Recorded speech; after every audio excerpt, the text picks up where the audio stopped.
მოგესალმებით, ეთერშია TV+-ის საინფორმაციო გამოშვება გოჩა ჭკადუასთან ერთად. Ტელეკომპანია პლუსი გილოცავთ ბარბარობის ბრწყინვალე დღესასწაულს 17 დეკემბერს მართლმადიდებელი ეკლესია დიდ მოწამე ქალწულის ბარბარეს ხსენების დღეს აღნიშნავს. დღესასწაულთან დაკავშირებით ყველა მოქმედ ტაძარში საღვთო ლიტურგია აღევლინება.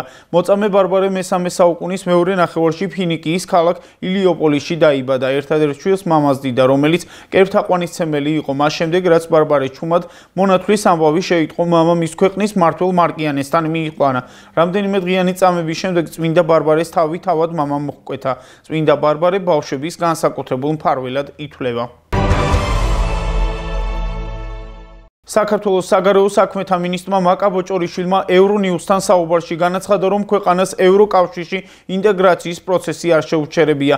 ჩვენ ევროპული ინტეგრაციის პროცესი არ შეგვიჩერებია, ჩვენ არ შეგვიჩერებია მოლაპარაკებები, იმიტომ რომ მოლაპარაკებები ევროკავშირში საქართველოს გაწევრიანების შესახებ ჯერ არც დაწყებულა, რადგან არ არსებობს ევროკავშირის შესაბამისი გადაწყვეტილება, თქვა ბოჭორიშვილმა. საქართველოს პირველი დიპლომატი 28 ნოემბერს ქვეყნის პრემიერ-მინისტრის ირაკლი კობახიძის მიერ გაკეთებულ განცხადებას და ამის შემდეგ თბილისის ქუჩებში ხალხის პროტესტად შეეხო. რა თქმა უნდა, ყველას აქვს უფლება პროტესტის მშვიდობიანი პროტესტის სამწუხაროდ მიწევს იმის თქმა, რომ ჩვენ ამ პროტესტს მშვიდობიანს ვერ ვუწოდებთ, იმიტომ რომ ფეივერკებით შეიარაღებულ მოძალადე ჯგუფებს მიზანში პოლიციელები ჰყავდათ ამოყვანილი. დაახლოებით 200 პოლიციელი დაშავდა, მათ ნაწილს ძალიან სერიოზული დაზიანებები აქვს. რთულია იმის თქმა, რომ ეს იყო მშვიდობიანი პროტესტი, აღნიშნა ბოჭორიშვილმა. მან ასევე დასწინა, რომ ყველა ცნობა პოლიციელის მხრიდან ძალის შესაძლო გადამეტების შესახებ გამოძიებული უნდა იყოს და ძალადობა, რა თქმა უნდა, ორივე მხრიდან არის დასაგმობი. როცა ოფიციალურად გამოცხადა, რომ დონალდ ტრამპის ინაუგურაციაზე მიწვეული იქნება ჩინეთის პრეზიდენტი სი ძინპინი და უნგრეთის პრემიერი ვიქტორ ორბანი, ამით ცხადი გახდა, რომ ტრამპმა პოლიტიკური მესიჯი გაუგზავნა ევროპას, რის მიხედვითაც ევროპაში ახალი პოლიტიკა უნდა დაიწყოს. ახალი პოლიტიკა კი, რასაც ნიშნავს, ვიცით, ეს არის კონსერვატიული პოლიტიკა, რომელიც ლიბერალურ დასავლეთს ძალიან უპირისპირდება, განაცხადა მედიასთან საუბრისას ხალხის ძალის წევრმა თამარ ჩიბურდანიძემ. თამარ ჩიბურდანიძემ 16 დეკემბერს გამართულ ევროსაბჭოს ხლომაზეც ისაუბრა და აღნიშნა, რომ იმაზე უარეს, რასაც ევროკავშირი საქართველოსთან მიმართებით ანონსებს, ანუ დიპლომატიურ პასპორტებზე ვიზა ლიბერალიზაციის შესაძლო შეზღუდვასთან დაკავშირებით ვეღარ გააკეთებს, რადგან თავისი თავი ამ მხრივ მთლიანად ამოწურა.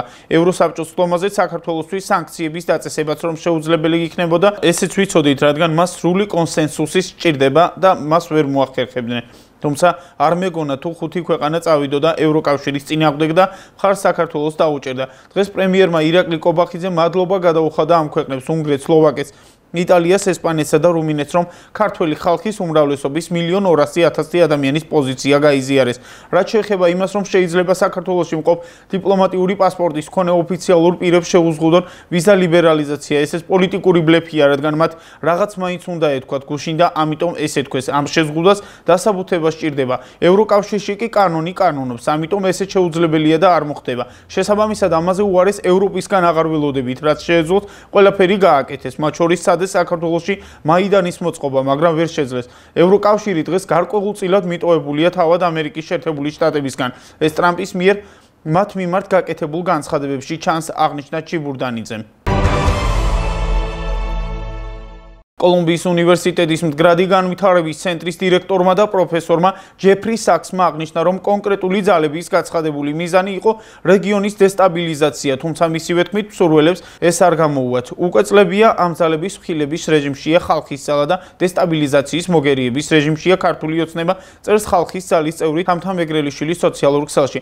როგორც მეგრელიშვილი აღნიშნავს, ქართველ ხალხთან მოსალოდნელ საფრთხეებზე და არსებულ რისკებზე საუბარი ღიად შედგა და ქართველი ხალხის მიერ მყარი იმიტაციით ქართულ ოცნებას და ხალხის ძალას მიეცა დავალება მხოლოდ ეროვნული ინტერესების დაცვით წარმართოს პოლიტიკური საქმიანობა. მისივე თქმით, ხალხის ძალას და ქართული ოცნებას ამ პოლიტიკურ ნდობას ეროვნული მისიით გამოიყენებს. საქართველოში მიმდინარე პოლიტიკურ მოვლენებზე და ხელისუფლების შეცვლის მცდელობაზე კოლუმბიის უნივერსიტეტის მდგრადი განვითარების ცენტრის დირექტორმა და პროფესორმა ჯეფრი საქსმა ამერიკელ ჟურნალისტებთან ტაკერ კარლსონთან გადაცემაში ისაუბრა. ჯეფრი საქსმა აღნიშნა, რომ კონკრეტული ძალების გაცხადებული მიზანი იყო რეგიონის დესტაბილიზაცია, თუმცა მისივე თქმით, სურველებს ეს არ გამოუვათ. უკვე წლებია ამზალების მხილების რეჟიმშია ხალხის ძალა და დესტაბილიზაციის მოგერიების რეჟიმშია ქართული ოცნება ჩვენი მხრიდან. ქართულ ხალხთან მოსალოდნელ საფრთხეებზე და არსებულ რისკებზე საუბარი ღიად შედგა და ქართული ხალხის მიერ მყარი ლეგიტიმაციით ქართულ ოცნებას და ხალხის ძალას მიეცა დავალება მხოლოდ ეროვნული ინტერესების დაცვის წარმართოს პოლიტიკური საქმიანობა. ხალხის ძალაცა და ქართული ოცნებაც ამ პოლიტიკურ ნდობას ეროვნული მისიით გამოიყენებს და ძალებს, რომლებიც ყოველგვარი პოლიტიკური კონიუნქტურისა და მორიდების გარეშე ღიად გვესქმიან თავს სათანადო პოლიტიკურ პასუხსგაცემს, წერს თამთა მეგრელიშვილი. საქართველოში ისევე როგორც რუმინეთში ევროკავშირი უარყოფს ხალხის არჩევანს საქართველოს იქცა დესტაბილიზაციის სურნელით გაჟღენთილი ლეგიტიმიური ხელისუფლების წინააღმდეგ უცხოეთიდან ორკესტრირებული მცოცავი აჯანყების თეატრად განაცხადა ევროპარლამენტმა ტიერი მარიანიმ. ევროპარლამენტში სიტყვით გამოსვლისას მან ევროპარლამენტების წევრებს მიმართა და განაცხადა, რომ ოპოზიცია მაიდანის სტილში ესკალაციას და პროვოკაციებს აწყობს სწორედ ევროპარლამენტარების წახალისებით, თუმცა ამის მიუხედავად საქართველოს და მისი ინსტიტუციები მტკიცედ განან ამას მოწმობს ხამის დემონსტრაციები თბილისის ქუჩებში, სადაც თქვენ მიერ ევროპარლამენტის წახალისებული ოპოზიცია მობილიზებას უწევს თავის ხარდამჭერებს ქართული სახელმწიფოს წინააღმდეგ ესკალაციისა და მაიდანის სტილში პროვოკაციებისკენ სწრაფის მიზნით. მიუხედავად ამისა, საქართველოს და მისი ინსტიტუციები მტკიცედ განან ისინი წინააღმდეგობას უწევენ იმით ძალადობას, ვინც არჩევნები წააგო და ახლა ცდილობს თქვენი ევროპარლამენტის ხარდამჭერის ძალაუფლება ხელში ძალით ჩაიგდოს, აღნიშნა ევროპარლამენტმა. მისივე თქმით, იმის მიუხედავად, რომ ევროკავშირი კეთილდღეობის და დემოკრატიის გარანტად აცხადებს თავს, იგი საქართველოში სახელმწიფო გადატრიალებას ახალისებს, რაც ქვეყანაში ქაოსში ჩაძვირვის საფრთხის წინაშე აყენებს. ქართული ოცნების გამარჯვება ცენტრალურმა საარჩევნო კომისიამ ცნო და პრეზიდენტი ყაველაშვილი კანონის შესაბამისად აირჩიეს. ხალხს როგორც საქართველოში, ისე რუმინეთში აღარ სურს, რომ სუვერენიტეტი წაართვან. ევროკავშირი აცხადებს, რომ არის კეთილდღეობისა და დემოკრატიის გარანტი, მაგრამ საქართველოში ის ახალისებს სახელმწიფო გადატრიალებას, რომელიც ამ ქვეყანას ქაოსში ჩაძვირვის საფრთხეს უქმნის, განაცხადა ტიერი მარიანიმ. სხვადასხვა გზით ხდება დაფინანსება იმ კამპანიების, რომელიც ხელს უწყობს საბოლოო ჯამში ქვეყანაში არეულობისა და ქაოსის შემოტანას. ცდილობენ ეგრეთ წოდებული მარცხენა გზები მონახონ, რომ დააფინანსონ აგენტურული ოპოზიციის სხვადასხვა აქტივობა, განაცხადა საპარლამენტო უმრავლესობის ლიდერმა ფრაქცია ქართული ოცნების თავმჯდომარემ და პარტიის აღმასრულებელმა მდივანმა მამუკა მდინარაძემ. ასე უპასუხა მამუკა მდინარაძემ ჟურნალისტის კითხვას, რას ფიქრობს უცხოური დონორების მხრიდან მორიგ ჩარევაზე საქართველოს შიდა საქმეებში, როდესაც USAID არსურს ჩაიხანას ვიდეოები საკუთარ გვერდებზე გამოქვეყნება, სადაც აქციები ჰუმანაურადაა წარმოჩენილი. სხვადასხვა გზით ხდება დაფინანსება იმ კამპანიების, რომელიც ხელს უწყობს საბოლოო ჯამში ქვეყანაში არეულობის და ქაოსის შემოტანას. ცდილობენ ეგრეთ წოდებული მარცხენა გზები მონახონ, რომ დააფინანსონ აგენტურული ოპოზიციის სხვადასხვა აქტივობა. ამაში მონაწილეობას იღებენ NGO სექტორის წარმომადგენლები, იურიდიული თუ პოლიტიკური პირები და ხდება უკაცრავად ჟარგონისთვის და გაპრავება აქციის დაფინანსების. შეიძლება აღმოაჩინოთ ვინმე, რომელი პიროტექნიკას იყიდის და დააწერს, რომ ეს არის სახალხო ღონისძიებებისთვის, მაგრამ გუშინდელი დღისთვის, რომ ემზადებოდნენ წინასწარ ამის მტკიცებულება ხომ დავდეთ. 2 მილიონით მეტი პიროტექნიკა რომ გაიყიდა, ვიდრე წინა წელს ეს ჯიბის ფული არ მოუტანია არავის, არც ხოშტარიას. ხოშტარია მოიტანდა რუბლებს გადახურდავებულს ლარებში ან დოლარებში გამჭვირვალობის შესახებ კანონი მართლაც ამისთვის იყო და არის მნიშვნელოვანი, რომ ვიცოდეთ რა თანხები შემოდის და რა ხმარდება, აღნიშნა მდინარაძემ. საქართველოში და გარედანაც გაბედეს ვიღაცებმა შეგვაჩვიეს ყური და თვალი შეაჩვიეს, რომ აქციაზე, სადაც ისვრიან მოლოტოვის კოქტეილს, შეუძლიათ თქვან ეს არის მშვიდობიანი, განაცხადა საპარლამენტო უმრავლესობის ლიდერმა ფრაქცია ქართული ოცნების თავმჯდომარემ და პარტიის აღმასრულებელმა მდივანმა მამუკა მდინარაძემ. აღნიშნულით მამუკა მდინარაძე გამოიხმაურა ამერიკის შეერთებული შტატების სენატის საგარეო ურთიერთობათა კომიტეტის თავმჯდომარის სენატორ ბენ კარდინის განცხადებას, რომ გმობს მართველი პარტიის ქართული ოცნების მიერ მშვიდობიანი დემონსტრანტების წინააღმდეგ ძალადობა შაბათს. პარლამენტის მიერ ჩატარებული სადაო საპრეზიდენტო არჩევნების შემდეგ, რომელიც ქართულმა საზოგადოებამ და საერთაშორისო დამკვირვებლებმა მკაცრად გააკრიტიკეს. მამუკა მდინარაძის თქმით, აღარ არის საინტერესო რამდენ ტყუილს იტყვის ვიღაც. ეს ვიღაც სენატორი იქნება, რომელიმე ქვეყნის პრეზიდენტი იქნება თუ საგარეო საქმეთა მინისტრი. ტყუილი არის ტყუილი. ჩვენ ვინ თქვა იმაზე კი არ უნდა გავაკეთოთ აქცენტი, არამედ რა თქვა, წამება სად იყო. აბა მითხარით ერთი ფაქტი, რომ ვინმე აწამა და ამით შეხვდა მიხეილ ყაველაშვილი თავის პრეზიდენტობას თუ რაღაც სისულელებს რომ წერენ. რა წამებაზე ლაპარაკობთ? ისინი თუ ლაპარაკობენ წინადღების აქციებზე, ყველა ადამიანს სენატორს და გარედან რომ რაღაც რაპორტებით ლაპარაკობს და როგორც აწყობს, ისე ლაპარაკობს, კი არა ყველა ქართველს მოუწოდებ, თუ უნდათ რაღაც გააპროტესტონ, ოდნავ ობიექტურად რომ ჩათვალოს, მეორე ქართველმა უნდა თქვან, რომ პოლიციელზე ძალადობა დასაგმობი და მიუღებელია. მერე თუ იტყვიან ასევე დასაგმობი და მიუღებელია მომიტინგებზე, ჟურნალისტებზე და ასე შემდეგ, აუცილებლად სწორი და მართალი იქნება. შენ სამ მხარეს ვერ ხედავ და მეორე მხარეს ხედავ მხოლოდ შენ ხარ სუბიექტური და ვიღაცის ინტერესემსახურები. შენ თუ ვერ ხედავ დასახიჩრებულ პოლიციელებს, დამწვარ პოლიციელებს, ქვებს თუ ვერ ხედავ პოლიციელების თავში ნასრულს, მაშინ შენ ხარ სუბიექტური და ვიღაც თუ რაღაც გაიძულებს, რომ ასე ილაპარაკო ტენდენციურად. აქეთ როდესაც ერთ მხარეს გმობთ რაღაცას, ჩვენ სუბიექტური პოლიტიკოსები ისე უბრალოდ ტრაფარეტულად კი არ გმობთ ამაზრზენს და ამორალოს ვეძახი, კვირაზე მეტია იმ ყველაფერს, რაც ვნახეთ მაგალითად სახეზე წიხლით ცემას ადამიანებისას, ამაზრზენს და ამორალოს. ყველაზე უარეს მე ვიძახი, ამავდროულად ვამბობ, რომ ასევე ამაზრზენი და ამორალურია შენ მოლოტოვის კოქტეილებს ისროდე, წვავდე პოლიციელებს. ამის მცდელობა გქონდეს, ასახიჩრებდეს ხეულის დამწრობებს, აყენებდე და ამაზე არ ლაპარაკობდეს არავინ. მოლოტოვის კოქტეილებს შეგვაჩვიეს, საქართველოში გაბედეს ვიღაცებმა და გარედანაც გაბედეს, შეგვაჩვიეს ყური და თვალი შეაჩვიეს, რომ მიტინგზე, აქციაზე, სადაც ისვიან მოლოტოვის კოქტეილს ვიღაცა შეუძლია თქვას, რომ ეს არის მშვიდობიანი. აი ეს არის ყველაზე საშიში ტენდენცია, ეს არის ყველაზე არაობიექტურობა, ეს არის ყველაზე ბოროტი ტენდენცია აღნიშნა მამუკა მდინარაძემ. საარჩევნო ადმინისტრაცია მუდმივად ზრუნავს ინსტიტუციურ გაძლიერებასა და უწყების განვითარებაზე. ცენტრალური საარჩევნო კომისიის თითოეული აქტივობა, დანერგილის სიახლეები, ინოვაციები, ახალი სერვისები, როგორც ამომრჩევლებისთვის, ისე ჩართული მხარეებისთვის სასახად აჩვენებს ორგანიზაციის მზარდი განვითარების ეტაპებს. ამ უწყედი განვითარების პროცესს ეს კვალიფიციური და ძლიერი საკადრო რესურსის რაციონალური და ეფექტიანი მართვა უზრუნველყოფს. სწორედ საქმიანობის და მომსახურების ხარისხის გაუმჯობესების მიზნით ადმინისტრაციაში ინსტიტუციური განვითარების მორიგი პროცესი დაიწყო. ინფორმაციას სესკო ავრცელებს საარჩევნო ელექტრონული ტექნოლოგიების დანერგვა სტრუქტურული მოწყობის თვალსაზრისით გამოკვეთა ახალი საჭიროებები და სპეციფიკური საქმიანობები. განვლილმა არჩევნებმა და მიღებულმა გამოცდილებამ უწყების საქმიანობაში რამდენიმე მიმართულების გაძლიერების აუცილებლობა აჩვენა. შესაბამისად, დღის წესრიგში დადგა სესკოს აპარატის სტრუქტურის იმგვარი მოდიფიცირება, რომელიც უპასუხებს არსებულ გამოწვევებსა და საჭიროებებს, განაპირობებს საოპერაციო ეფექტურობის გაძლიერებასა და სტრუქტურის ოპტიმიზაციას, რაც მნიშვნელოვნად შეუწყობს ხელს ინსტიტუციის განვითარებას და უზრუნველყოფს ეფექტურ მმართველობას. რაციონალური და ეფექტიანობაზე ორიენტირებული პროცესის ფარგლებში ადმინისტრაცია გაანახლებს სესკოს აპარატის საქმიანობის ბიზნეს პროცესებს იმგვარად, რომ 2025 წლის თვითმმართველობის და ყოველი მომდევნო საერთო არჩევნები ორგანიზებული იყოს კიდევ უფრო მაღალ დონეზე. თავის მხრივ აღნიშნული უზრუნველყოფს თანამშრომლებისთვის პროფესიული გარემოს კიდევ უფრო დახვეწას და განვითარებას. აღნიშნულია გავრცელებული ინფორმაციაში. მეტროსადგურ ავლაბრის ზედა ვესტიბიულის რეკონსტრუქციის პროექტი დასრულდა. სამუშაოების შედეგებს დედაქალაქის მერი კახა კალაძე მის მოადგილესთან ირაკლი ბენდელიანთან ერთად გაეცნო. კახა კალაძის თქმით, ევროპის რეკონსტრუქციის და განვითარების ბანკთან თანამშრომლობით სხვა მეტროსადგურების განახლებაც იგეგმება. პროექტის განხორციელებამ გარკვეული დრო წაიღო, რადგან როდესაც დემონტაჟი განხორციელდა, გამოვლინდა ძალიან სერიოზული პრობლემები. მთლიანად ამორტიზებული იყო შენობა და მოგვიწვია გამაგრება.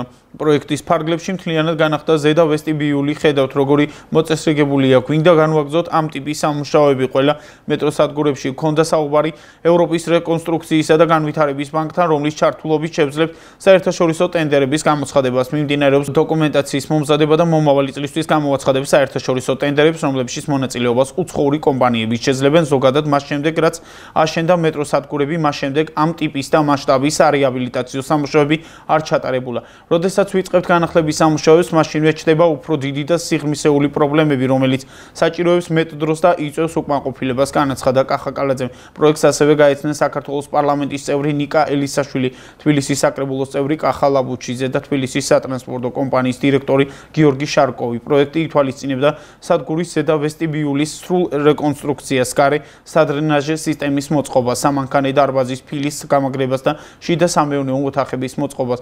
სადგურის სახურავის ფენების დემონტაჟის შემდეგ აუცილებელი გახდა სადგურის ვესტიბიულის კინაბეტონის მდინარის თაღსა და კონსულზე დამატებითი კვლევების ჩატარება მათი მდგრადობის დადგენის მიზნით საბოლოოდ სამხარაული სახელობის სასამართლო ექსპერტიზის ეროვნული ბიუროს მიერ დადებული დასკვნისა და რეკომენდაციების საფუძველზე განხორციელდა პროექტის მნიშვნელოვანი ცვლილებები. კორექტიული პროექტის მიხედვით გამაგდა სადგურის რკინა, ბეტონის თაღი და კოლონები, სრულად შეიცვალა სახურავის ჰიდროსაიზოლაციო ფენები, მოეწყო მიწისქვეშა წყლებისგან დამცავი გარე სადრენაჟე სისტემა, შეიცვალა სადგურის ინტერიერი და ფასადის ზედაპირები, მოპირკეთდა თანამედროვე მასალებით, გამოიცვალა იატაკის ფილები, განახლდა განათების საინფორმაციო და ვიდეო სამეთვალყურეო სისტემები, სამუშაოები ჩატარდა მეტროსადგურის დაკეტვისა და მგზავრთა შეფერხების გარეშე. სამშენებლო კომპანია ბადა კონსტრაქშეინის მიერ სამუშაოების ჩამური ღირებულება შეადგენს დაახლოებით 4.200.000 მილიონ ლარს. ინფორმაციას თბილისის მერიის პრესსამსახური ავრცელებს. საქართველოს ხელისუფლებამ სტრასბურგის სასამართლოში მორიგი გამარჯვება მოიპოვა, რომლითაც კიდევ ერთხელ დადასტურდა საქართველოს ტერიტორიული მთლიანობა. განაცხადა საქართველოს იუსტიციის მინისტრმა ანრი ოხანაშვილმა სამინისტროში გამართულ ბრიფინგზე. აღნიშნულ საქმეზე მომჩივანი ფიზიკური პირების პრეტენზია შეეხებოდა ოკუპირებული აფხაზეთის ტერიტორიაზე საკუთრებასთან დაკავშირებულ საკითხებს. სტრასბურგის სასამართლომ დღევანდელი გადაწყვეტილებით კიდევ ერთხელ დაადასტურა, რომ ოკუპირებულ ტერიტორიებზე ადამიანის უფლებათა დარღვევებზე სრული პასუხისმგებლობა რუსეთს ეკისრება, ვინაიდან რუსეთი მის მიერ ოკუპირებული აფხაზეთის ტერიტორიაზე ეფექტურ კონტროლს დღემდე ახორციელებს. სტრასბურგის სასამართლომ ხაზი გაუსვა, რომ საერთაშორისო სამართლის შესაბამისად აფხაზეთი არის საქართველოს განუყოფელი ნაწილი, თუმცა 1990-იანი წლებიდან მოყოლებული საქართველოს ხელისუფლება მასზე ვერ ახორციელებს ეფექტურ კონტროლს რუსეთის მხრიდან სამხედრო, ეკონომიკური და პოლიტიკური ჩარევის გამო. ოკუპირებული აფხაზეთის ტერიტორიაზე საქართველოს მხრიდან ეფექტური კონტროლის განხორციელების შეუძლებლობის მიუხედავად სტრასბურგის სასამართლომ ხაზგასმით მიუთითა, რომ საქართველოს ხელისუფლებამ გაატარა ყველა შესაძლებელი და გონივრული ღონისძიება აფხაზეთში პირთა საკუთრების უფლების დასაცავად. ევროპის სასამართლოს დღევანდელი გადაწყვეტილებით კიდევ ერთხელ დადასტურდა 2012 წლიდან მოყოლებული საქართველოს ხელისუფლების მიერ წარმოებული გონივრული და მშვიდობიანი დეოკუპაციის მართებულობა. ვულოცავ ჩვენ საზოგადოებას ოკუპაციის წინააღმდეგ ამორიგ სახელმწიფოებრივ გამარჯვებას, საქმესოს ვისარგებლო შემთხვევით და მადლობას ვუხდი იუსტიციის სამინისტროს თანამშრომლებს სახელმწიფო ინტერესების დაცვაში შეტანილი წვლილისთვის, აღნიშნა ანრი ოხანაშვილმა. საინფორმაციო გამოშვებას უცხოეთის სიახლებით განვაგრძობთ.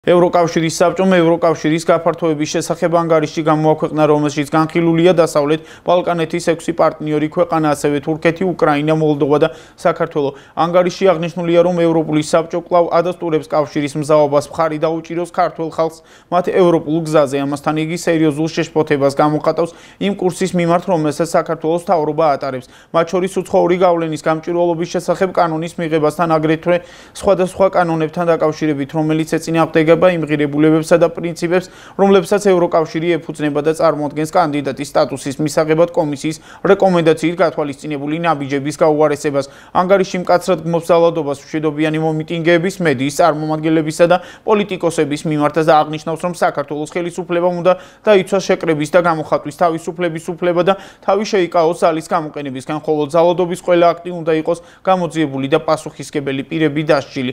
საბჭო ღრმად არის შეშფოთებული დემოკრატიის კანონის უზენაესობისა და ფუნდამენტური უფლებების სფეროებში უკან დახევის გამო. საქართველომ უნდა უზრუნველყოს ფუნდამენტური უფლებების სრული პატივისცემა, მათ შორის გამოხატვისა და შეკრების თავისუფლება, მედიის თავისუფლება, დამოუკიდებლობა და პლურალიზმი, ისევე როგორც LGBT პირების უფლებები, ნათქვამია ანგარიში. საბჭო მოუწოდებს საქართველოს ხელისუფლებას დაუყოვნებლივ დაუბრუნდეს ევროკავშირის გზას და მიიღოს დემოკრატიული ყოვლის მომცველი და მდგრადი რეფორმები, რაც შეესაბამება ევროპული ინტეგრაციის ძირითად პრინციპებს. საბჭო ასევე მტკიცედ მოუწოდებს საქართველოს გამოიძიოს და განიხილოს საარჩევნო დარღვევები და ბრალდებები, განიხილოს ევთო, ოდირის და ევროპის საბჭოს სხვა ორგანოების რეკომენდაციები. ანგარიში ადასტურებს ევროკავშირის მხარდამჭერას საქართველოს სუვერენიტეტის დამოუკიდებლობისა და ტერიტორიული მთლიანობის მიმართ მის საერთაშორისოდ აღიარებულ საზღვრებში და ხაზს უსვამს, რომ ევროკავშირი კვლავ მტკიცედ არის ერთგული კონფლიქტის მშვიდობიანი მოგვარებისა და არააღიარებისა და ჩართულობის პოლიტიკის მიმართ. Lietuvური მედია ქვეყნის იუსტიციის ახალ მინისტრ რიმანტას მოსკოვს მეძავებთან კავშირში სტეფს ბრალს საუბარია 18 წლის წინანდელ საქმეზე, როცა მოსკოვსმა მეძავებთან წვეულება მოაწყო. მედიის მტკიცებით 2006 წლის შემოდგომაზე გოგონები ფულის სანაცვლოდ ვილნიუსის პოლიციის დეპარტამენტის ეკოლოგიისა და სამართალდამღვრევთა განყოფილების უფროსის ალგიმინტას მინკაუსკასის დაბადების დღეზე პოლიციელებს ართობდნენ. მაშინ მოსკოვში ხსენებული განყოფილების ოფიცერი იყო. მოგვიანებით წვეულების სამსახველი ფოტოებიც გავრცელდა. მოსკოვსმა ერთ-ერთ ინტერვიუში განაცხადა, რომ ის არ აპირებს განცხადებების გაკეთებას კერძო წვეულების შესახებ, თუმცა ის ამავდროულად დასცენს, რომ წვეულებაზე იყვნენ მოცეკვავები და არა მეძავები. 2006 წელს მომხდართან დაკავშირებით გამოძიებაც იყო დაწყებული, თუმცა მაშინ მოსკოვში არ დაუკითხავთ. აღსანიშნავია, რომ ლიეტუვის პრეზიდენტმა გიტანას ნაუსედამ როცა მოსკოვის იუსტიციის მინისტრის თანამდებობაზე ნიშნავდა, არაფერი იცოდა სკანდალის შესახებ. მოგვიანებით მან მოუწოდა ახალ მინისტრს საზოგადოებას პასუხი გასცეს და თქვა სიმართლე, თუ რა მოხდა 2006 წელს. მიმდინარე გრიპი მსუბუქად მძიმედ ან სულაც იყოს სასიკვდილო. ყოველ წელს მსოფლიოში გრიპისგან 290,000-დან 650,000-მდე ადამიანი იღუპება. ინფორმაციას მსოფლიო ჯანდაცვის ორგანიზაცია სოციალურ ქსელ X-ზე ავრცელებს. ჯანდაცვის მსოფლიო ორგანიზაცია იძლევა შემდეგ რეკომენდაციებს გრიპის სეზონის განმავლობაში. სეზონური გრიპის ვაქცინაცია დახველების ან დაცემინების დროს უნდა დაიფაროთ პირისღრუ, მოხრილი მკლავით ან ერთჯერადი ცხვირსახოცით. შემდეგ ეს ცხვირსახოცი უნდა გადააგდოთ ნაგვის დახურულ ყუთში. რეგულარულად დაიბანეთ ხელები, დარჩით სახლში, თუ თავს ცუდად გრძნობთ, შეძლების დაგვარად გაანიავეთ ოთახები. არ შეეხოთ ხელები თვალებს, ცხვირს და პირს. მოერიდეთ მჭიდრო კონტაქტს ავადმყოფ ადამიანებთან. თუ გაქვთ გრიპის მსუბუქი სიმპტომები და გჭირდებათ სახლიდან გასვლა, გაიკეთეთ პირბადე. ასეთი გახდა საინფორმაციო გამოშვება, მე კი დროებით გემშვიდობები, თქვენ კი დარჩით TV+-ის არხზე. მადლობთ, რომ ვიყურებთ.